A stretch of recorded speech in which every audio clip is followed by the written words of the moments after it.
ओम नमो शिवाय। 7वां अध्याय। कल आपने छठे अध्याय में कुंडल और विकुंडल के बारे में सुना कि किस तरह उन्होंने पूरा जीवन दुष्कर्म किया और जिसके कारण मृत्यु के पश्चात उन्हें यम की यातना सहनी पड़ी। और आज 7वें अध्याय में अहिंसा को ही परम धर्म माना गया है। महर्षि वशिष्ठ ने कहा कि हे राजन, जिस समय देवदूत विकुंडल को आदर सहित स्वर्ग की ओर ले जा रहे थे, उस समय विकुंडल ने देवदूत से प्रश्न किया कि हे देवदूत, मेरी शंका का समाधान करो। देवदूत ने अत्यंत आदरपूर्वक कहा, बताइए महान आत्मा, क्या प्रश्न है। विकुंडल ने कहा कि मेरी समझ में नहीं आता कि मेरे भाई को तो चंद्रगुप्त जी ने घोर नरक में भेजा और मुझे स्वर्ग में क्यों। हालांकि हम दोनों ने जीवन में कोई भी अच्छा कर्म नहीं किया, पूरा जीवन हमने दुष्कर्म ही किए हैं। मैंने भी घोर पाप किए हैं तथा वास्तव में मैं भी अपने भाई के समान घोर नरक का हकदार हूँ। देवदूत ने आदर सहित कहा कि हे पुण्य आत्मा, इस तथ्य में शंका नहीं कि आपने अपने भाई के समान अनेक पाप कर्म किए हैं, परंतु साधारण से पुण्य से भी मनुष्य का मृत्यु के पश्चात कर्म फल परिवर्तित हो जाते हैं। ऐसा ही आपके साथ हुआ है तथा आप स्वर्ग के सम्मानित अतिथि हो गए हैं।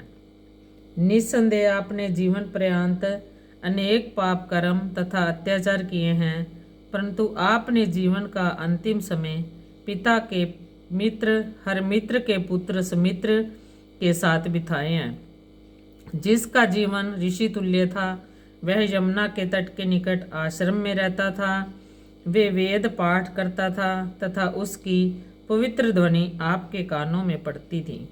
आपने उसकी निकटता में 2 बार मांग स्नान किया, जिस कारण आपके समस्त पाप नष्ट हो गए तथा स्वर्गलोक के हकदार बन गए।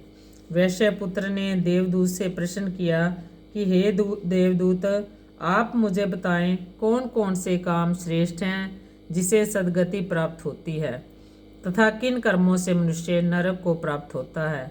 देवदूत बोले कि हे वैश्य पुत्र, अहिंसा ही समस्त धर्मों का मूल है।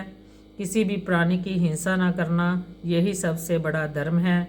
मांसाहारी नाना प्रकार की पशु योनियों को सेवन करते हैं, इसलिए ऐसे जो कि मांस खाते हैं, वो जिस तरह पशुओं की हत्या करते हैं, तो वो भी कई प्रकार की पशु योनियों में को प्राप्त होते हैं। इसलिए मनुष्य को वो नरक को ही प्राप्त होते हैं।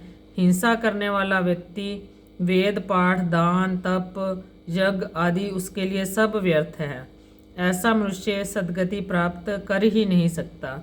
इसलिए मनुष्य को चाहिए कि वह जीवों पर दया करे, मांग स्नान, व्रत, तप, जप तथा यथा योग्य दान करे, जिससे वह मृत्यु के पश्चात सद्गति को प्राप्त करके जन्म मरण की योनि चक्रों से छुटकारा प्राप्त कर सकता है। बोल माघ महात्म की जय। कर्पूर गौरम करुणावतारम संसार सागरम भुजगेंद्रहारम सदा वसंतम हृदयारविंदे भवन भवानी सहितम।